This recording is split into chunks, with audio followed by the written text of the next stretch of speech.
Hello, hello, hello. Welcome to the DIY Musician Podcast. This is Christina. I hope all of you are having a really lovely holiday season. Really been excited hearing all of your music coming out. Thank you for using CD Baby to distribute those tunes. They have been so lovely to hear.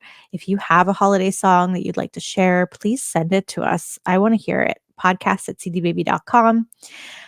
Yeah, today I'm going to take a step back. I'm going to let Jack take the wheel. He is interviewing an artist named Abigail Fierce. I love our artist interviews. I love hearing from you guys.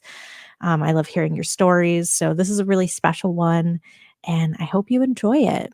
So yeah, let Jack take it away. You're listening to the CD Baby Baby CD Baby DIY Musician Podcast.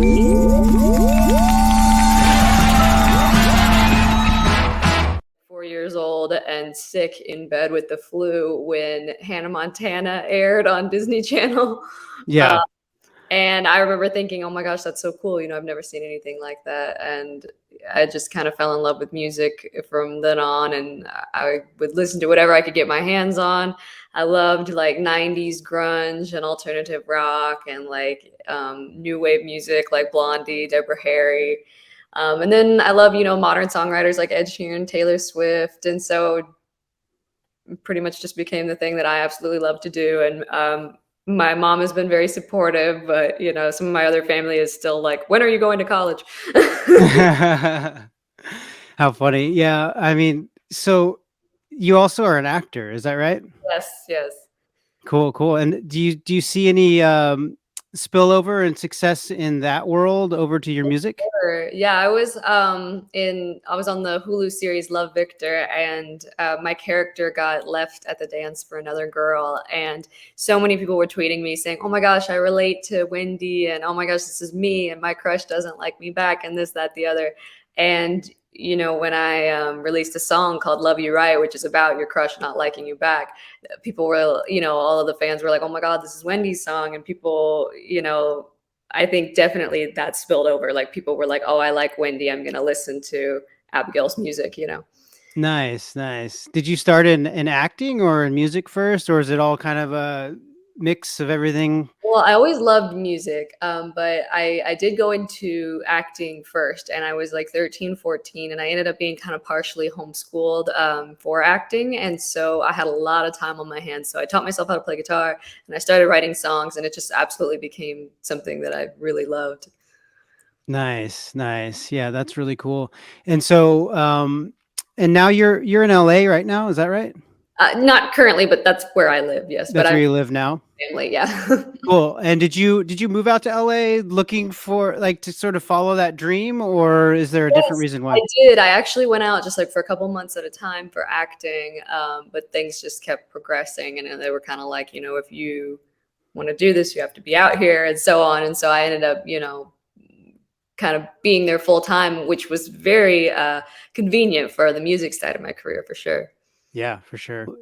Now, did you feel like when the audience really connects to a song, like you said, connected to that character in Love, Victor, do you feel like that's when a song really gets more activity, streams, when you can really feel that authenticity coming from you, and then the audience picks up on that? Yes, absolutely. I think my songs that are, a lot of my songs tell stories, but I think a lot of my more popular songs are the very relatable ones. And one of the first songs that I ever recorded was a song called Girl in the Mirror. And it's a really sad song. And it's about, anxiety, depression, not wanting to grow up, all of that fun stuff. And when I recorded it, I had absolutely no idea that it would get like 1 million streams. I thought it would be more of a deep cut, the kind of thing that people wouldn't want to listen to as much, but it's been my top song for a very long time. I still get comments on like the music video that are like, this is one of those just sad, beautiful, haunting songs. And I'm, it's crazy the things that people always think it's the happy, upbeat songs that are hits. And while they are hits, people also listen to music on their bedroom floor when they're upset. And that's the time when you need music. Yeah, for sure. Yeah, I've been there many a time. I think we've all been there many a times. And you're talking about "Girl in the Mirror." Is that the song you're referring to? Yes, I am. Nice. And where are you at on streams on that? I think you're getting almost to 1.5 million or so on Yeah, that. Is that one right? point something. Let's see. Yeah, I was really enjoying that one. Thank you. And I wrote that, like crying on my own bedroom floor. So I'm glad Uh to be there for huh. other people. Yeah, 1.2 million, almost 1.3. That's Nice, nice. That's really thank you. cool. That's exciting stuff. Now, why don't we dig into that song a little bit more? How did you come about writing that song, and how did you do any like marketing of that to Yeah. get that amount of streaming? Well, I'm kind of always trying to promote my stuff and, using social media as a tool, I think is Hmm. important. I don't want to spend my whole life on social media, but I do spend my entire, work life on social media. Yeah. Um, and that song is actually interesting because I feel like it's just like the people almost find it like on their own because it's sad. But I feel like the happier songs, I probably spend more time promoting that, and then people hear it and they're like, oh my gosh, this is fun, I like this. But a Girl in the Mirror, it's been interesting to see because people just when they hear it, they kind of gravitate towards it, and I really appreciate that because that song for me is very personal, and everything I say in that is just a thought that I have had in my life. You know what I mean? Just Yeah, for sure. Now, did you get any playlist ads, or is there anything that specific that you felt was the big turning point for that song? Like someone saw it, or anything specific, or it just kind of grew organically? that song definitely grew organically. My other song, I Miss You, landed on 5 Spotify editorial playlists, which is a huge, oh my God, as an indie artist, that was like a dream come true, and that really helped that song grow. And out of all my songs, I didn't think that one would land on a Spotify editorial playlist just because, again, it was more like indie pop rather than like your signature, like commercial, pop. Uh, Hmm. but I Hmm. notice whenever I play that song live, people really gravitate towards the bridge in that song because I kind of speak and I talk really fast, and then I'm like, anyway, and then I go back into the chorus. And people always like smile or laugh. And I performed it last month, and I heard someone near the stage like lean over and say to their friend, because in the song I say, and we turn on some stupid movie, but it takes us 4 hours to finish it because we keep stopping to talk. And I heard someone lean over to their friend and say, I wonder what movie it was. Um, and I just love that. I love Nice. that Yeah. people, and I love I love leaving just a little bit enough room for people to kind of create their own story too. Yeah, for sure, for sure. That's really cool. So you're playing some live shows. Is that a newer thing for you, or you've been playing shows for a while? That's actually a newer thing. I'd played a little bit before the pandemic, but I didn't have any music released then, so it's definitely different now. To be able, to promote it and say, check it out on Spotify. But my practically like first ever real show was in March of this year, and I had so much fun. I was like, oh my gosh, I'm so glad that I'm doing this. Now, do you feel like being in LA has really helped your career I'm sure there's so many places to play live. Have you been feeling like some good networking opportunities? Is Yeah, LA really helping? at least kind of interesting because a lot of the music scene out there, I would say it's a bit more. I mean, there's everything, but there's a lot of like club music. You know what I mean? Hmm. Um, and I feel like, when I go to Nashville, I'm too pop, but then, I'm maybe a two singer songwriter in LA. You know what I mean? Like it's hard, Sure. it's hard to find exactly where you fit into things. But I'm fortunate that there's a lot of everything in LA. So just Yeah. find your spot. Do you feel like you kind of need to stay there for the acting side of things, or I are you do, yeah. considering going anywhere else? No, I mean, at this point, it's kind of become home. I've almost lived there 10 years now, or 9, or something crazy, and um, but it is interesting to realize that you can do music anywhere. I see a lot of like bands that I listen to. It says like, oh, we're based in Minnesota. And that concept to me is awesome because I like kind of had to move to LA for the acting thing. But it's cool that you can follow your dreams and not have to uproot your whole life. So I Yeah, like for that sure. For side. sure. And for the success in your songs, do you feel like it has anything to do with being in LA, or is it more just all kind of online social media, getting some traction through that? I think mostly, yeah, social media and that kind of traction. But I think my acting career has helped a lot, and that is, in part to being in LA. Yeah, for sure, for sure. Right on. So I also noticed that you had written that you play all the instruments except drums. Is that right? Yep. Nice. I do the same. Well, Uh, I actually like program drums yeah, with yeah, my yeah, little MIDI keyboard, but a lot of times I'm like, hey, this could really use real drums. yeah, right, yeah. I I'd love to hear kind of your process. So do you start on is there a process? Do you write every song differently, or do you start on an acoustic guitar and then kind of layer things, or what do you do? Yeah, I pretty much like my writing process. I pretty much always write on the acoustic guitar, and because I wrote when I was very like young, out of passion, and not, I didn't really think about releasing these songs or anything when I was younger. So I would always work on making the song just the absolute best that it could be on its own. And I think that's really served me in going into the studio, because then there's maybe, I'll say, less work to do rather than just, thinking, writing a song and thinking, oh, I'll fix this in the studio. You know what I mean? So I try to, it's, full, and I can hear it in my head before I go into the studio, we'll say. Sure. Then I usually lay down the acoustic guitar, and that's the backbone, or, rhythm on the electric, whatever. And then I'll add electric riffs, to taste, to see what what I like. I'm not a huge piano person, but I'll throw in a little things here and there. Yeah, a couple of times I've had a real drummer, a couple of times we've programmed drums, and then I'm like, I don't love that beat, we got to work on it. But yeah, I'm very hands-on in the studio, and I'm very like tweaking, adding each layer until I feel like it's finally exactly what I'm hearing. Sure. Yeah, yeah. And by studio, is that at your house, or do you go into a professional studio? I go into a professional studio, but the guy I work with is more kind of like just an engineer rather than like a producer, because he Sure. kind of just records me, and I'm like fucking around till I find out. Now, do you send it off for someone to mix it and master it, or are you doing any of that yourself? No, he Just the usually engineer. mixes with the guy that I work with. Yeah. Nice, nice. That's fun. Right on. So you also have a song that's got about 900,000.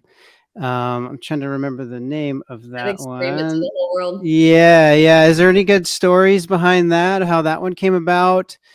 Any weird traction or marketing stuff that you did on that one? That one is my absolute favorite, I think, that I've written. And because it's so fun, it has that pop punk vibe to it. It has that summer, scream it in your car vibe with your friends.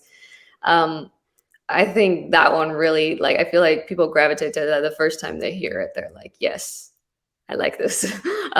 It doesn't, whereas some of the sadder songs, maybe it takes a couple listens because you're not quite listening to the lyrics or whatever, but I've been really fortunate that I think people hear this one and they're like, I like it.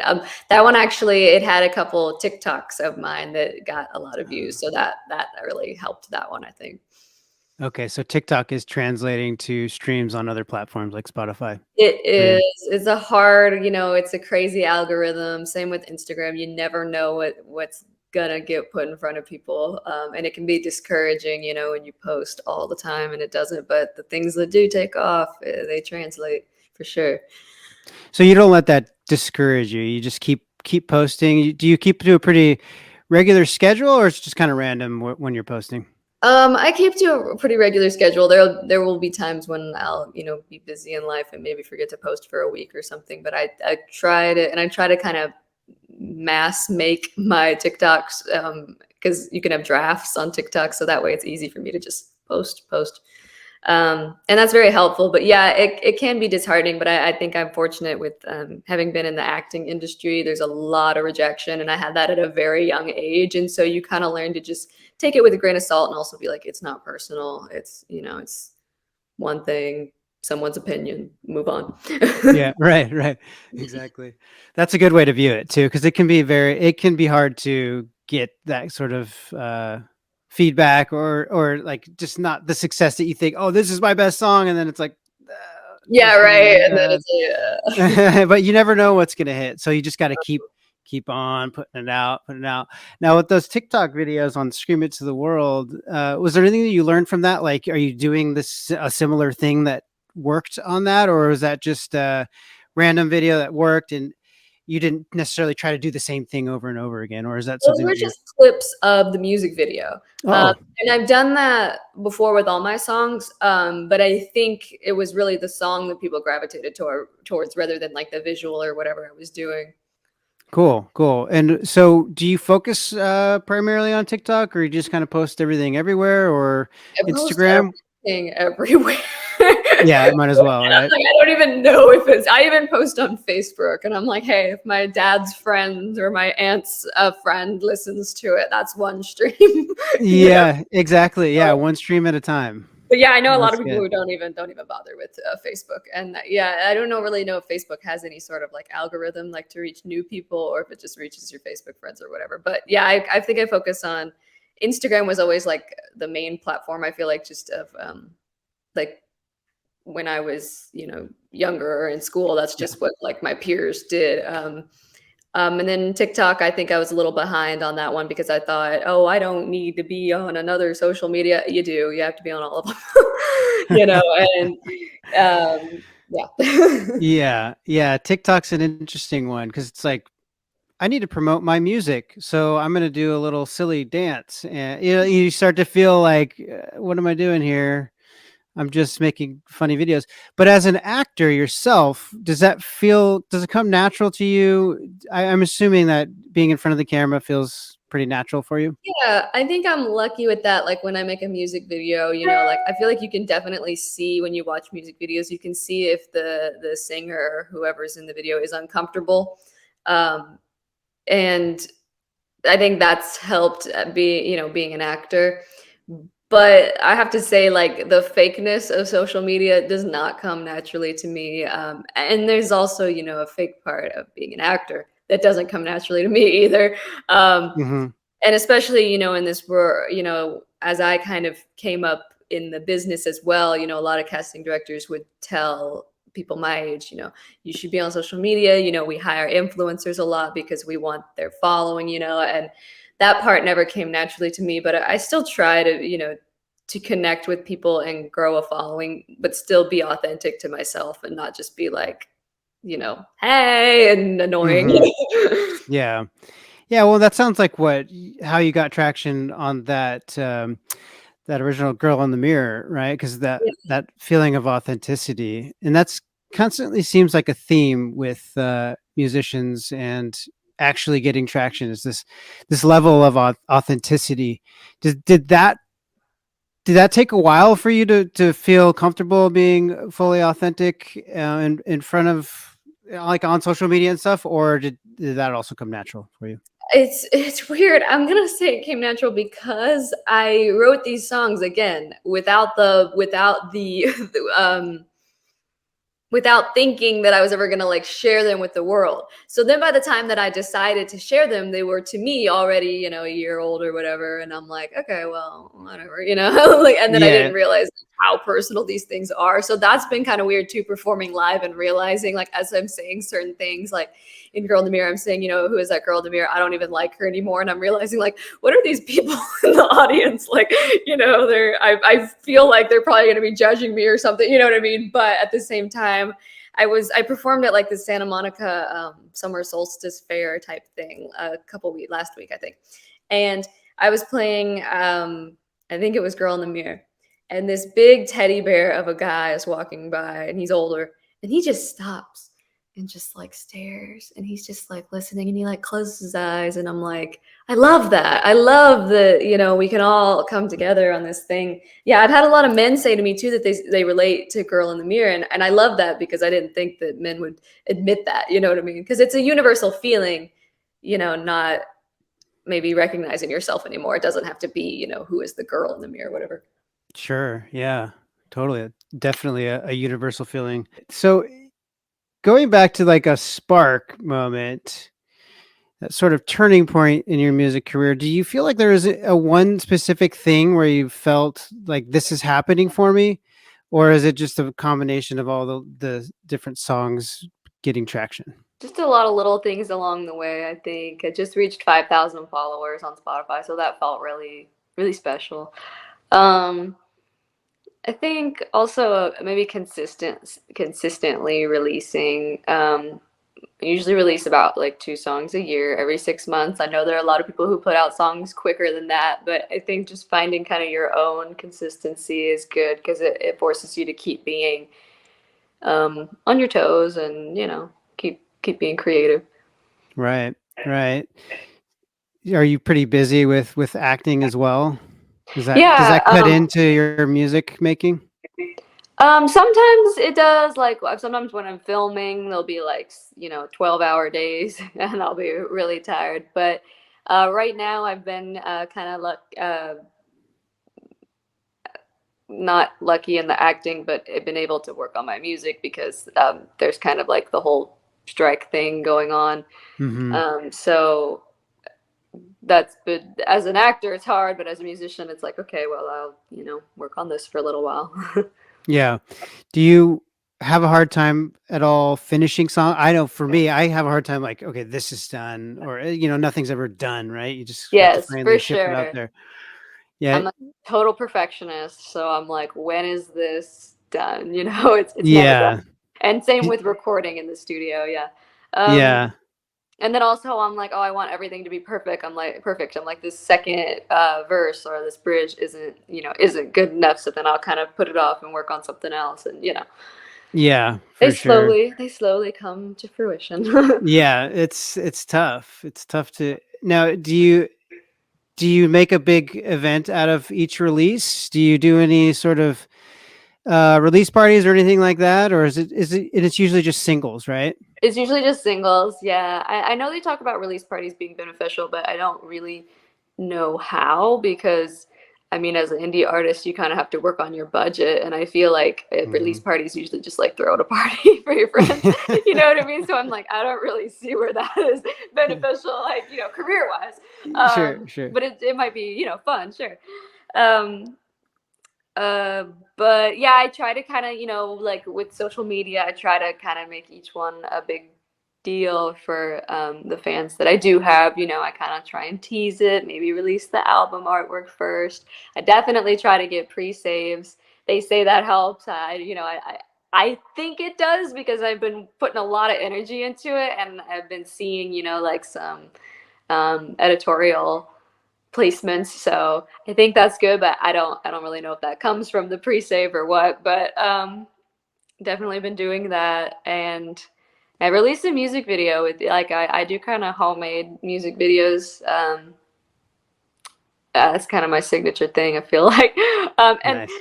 and I do a music video for each song. So that's can be a bit daunting, but I Yeah, have I fun. do the same. I do the same. Do you release it simultaneously with the song, or do you sort of wait and then the music video comes out later, or how do you I time try that? to try my goal is usually like a week or two after the release, which with my latest release, Daphne, I was able to do that. But since I kind of edit them and everything on my own, sometimes things fall behind. It might be a couple months after the release or something. But then it's almost good because it's almost like it brings my followers' attention back to something maybe that they've moved on from. Sure, sure. How's Daphne doing? Are you feeling good about that song? Daphne's doing well. It landed on the all new rock Spotify playlist, which was absolutely insane. That was really cool. Because like the Foo Fighters were on there and Joan Jett, Yellow Yeah, Card. you're in good company. Yeah, it was really cool. Those are some of the artists that I grew up listening to, and I definitely grew up listening to Nirvana. And I mean, I think the whole reason that I make any rock songs would be because of Courtney Love's band Hole. So Wow, yeah. cool. I love that grunge era. Me too. Oh Green Day man. too. Yeah, heck yeah. I know. Yeah, when I was in school, it was like, are you into Green Day or 311? I was in Colorado. I don't know. This was, I don't even know, 90s, obviously, but like, um, Yeah, that was the big thing. You either like Green Day or you like 311. You can't like them both. Oh, that's funny. Yes. And then there's also like Radiohead or Coldplay, which to Oh me are yeah, there you very go. different, but Yeah, that's also yeah, like the one or the other. yeah. Oh, actually, I was going to ask about playlists again. Are you actively pitching? Are you emailing, reaching out to anybody, or are you doing the Spotify for Artists Kind of pitch? been doing the Spotify for Artists pitch. Yeah, I definitely um, do that for every release. Um, one of my songs got on an Amazon editorial, which is really cool. I'm still trying to figure out how the Apple game works. Same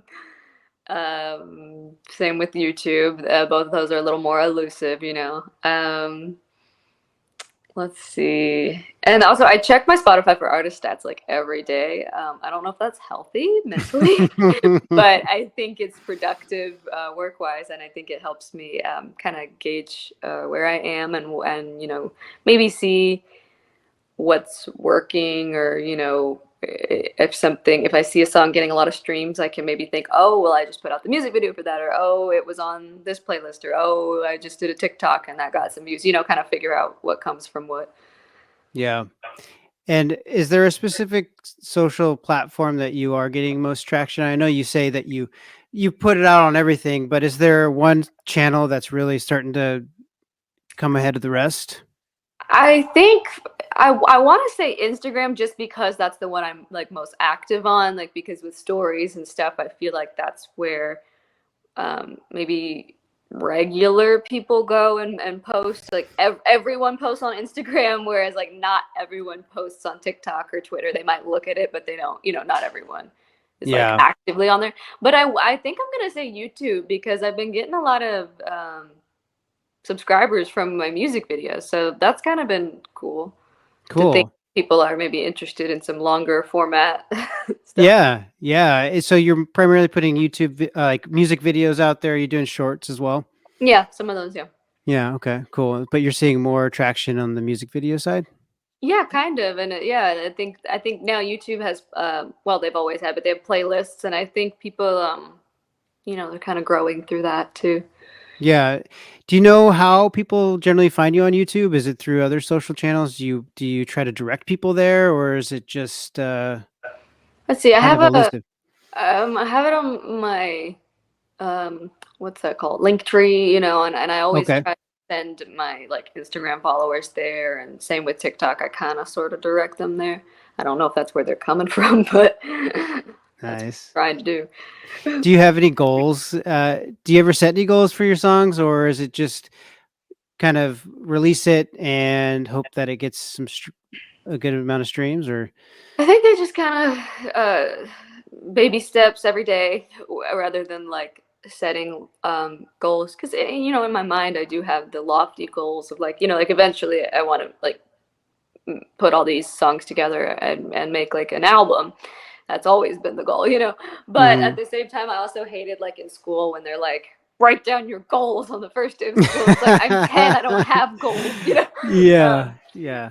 And so so whenever I kind of see that kind of like one time I went to this conference type thing for songwriters, and they were saying how like you need to make a mission statement, and I'm like, excuse me, what? Like we're not a corporation here, you know what I mean? Like in order to be creative, you know, I don't think a mission statement is Right. automatically gonna, you know, give you success. And I know at that same conference, a lot of adult songwriters, you know, with kids and stuff, were asking questions like, you know, every Tuesday at 4 o'clock, I sit down to write, and what happens if I'm not feeling creative?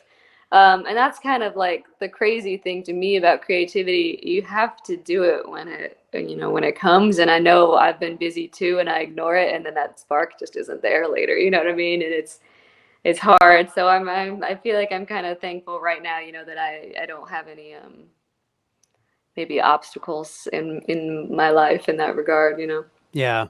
Yeah, I've heard a lot of musicians say it's like a muse that you have to be willing to accept or be open to or ready for.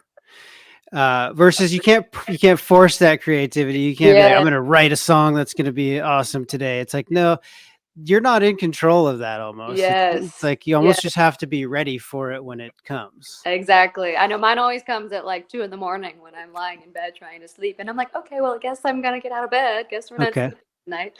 Yeah, so you get out. Do you do like voice memos, or how do you I capture usually those? I usually have like lyrics always come to me first. I guess I think that's probably my process. And so, so usually if I'm sitting there and I think of a line or two, I'll get out of bed and I'll just end up writing pages and pages, and I'm like, okay, guess I'm gonna go to bed now. It's like I don't. Maybe I'll be able to shape that into something later. It's almost kind of like a lucid form of just getting it out. Yeah, for sure. Yeah, I do the same. Um, right on. Is there any other any advice you would want to give to any aspiring musicians out there?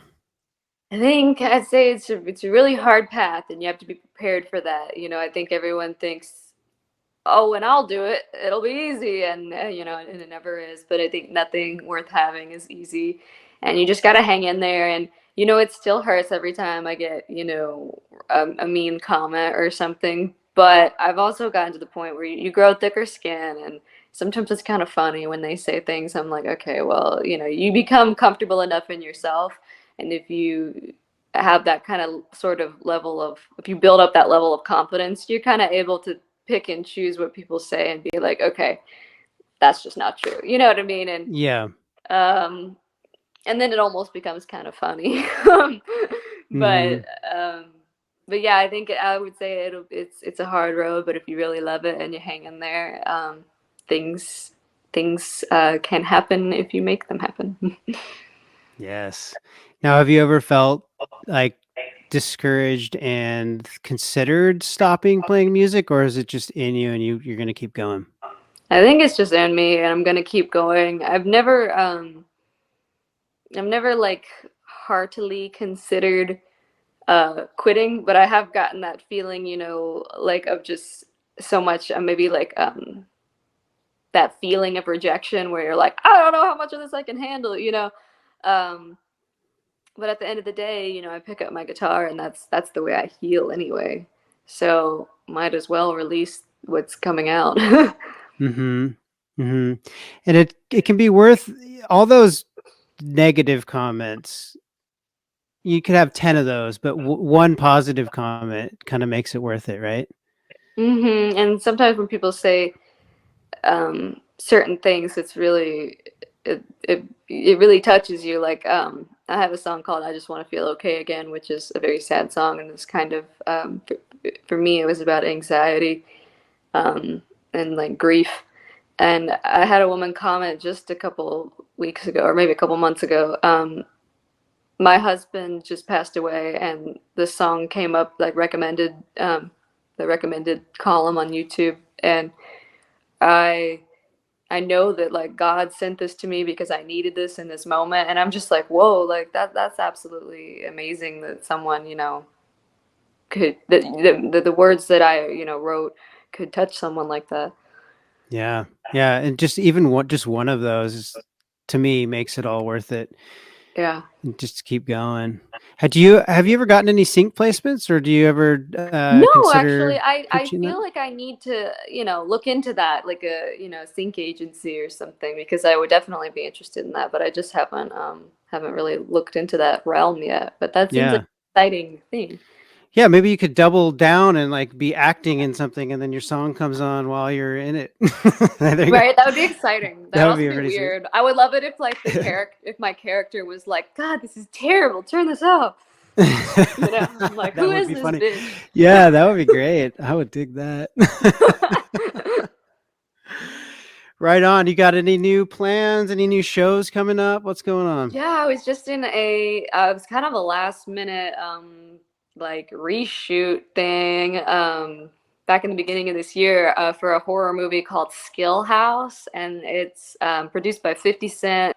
So I think that's gonna be hopefully coming out. I don't exactly know when, but I'm kind of speculating maybe before the end of the year, maybe Halloween time, since it's a horror movie. So Sweet. I'm excited Very about cool. Yeah. Yeah, lots of exciting stuff. it. I like Any to other get busy. just for checks and balances. Any other moments in your career that you felt were sort of a turning point? Anything else going on? I think maybe just a personal turning point. I started writing when I was 12, but when I was 14, I wrote it was like a country breakup song. But so I don't know if it's something that I would release now, but that was the first time I wrote something that I felt like this could actually be something. And that really gave me a lot of confidence as a writer. And I was like, I can actually do this. Yeah. Cool. And that's what we all need, is that confidence to keep going, keep releasing those songs. You never know what's going to be a hit. And so I look forward to just keep following you and seeing what else you release and seeing what else you end up on TV, and lots of cool stuff going on. Thank you. I appreciate it. Right on. And I appreciate your kindness. Thank you with scheduling this and everything. Yes, of course. And I appreciate you coming on and joining me. This is just my second one. I'm still learning the ropes here too. So, but I wish the best for your uncle and your family. Thank you. I really appreciate it. And hopefully we'll keep in touch. Yes, please. Right All right. on. Well, thank you. Have Thanks, a good Abigail. day. Have a good Great summer. talking with you. You too. Take care. Bye.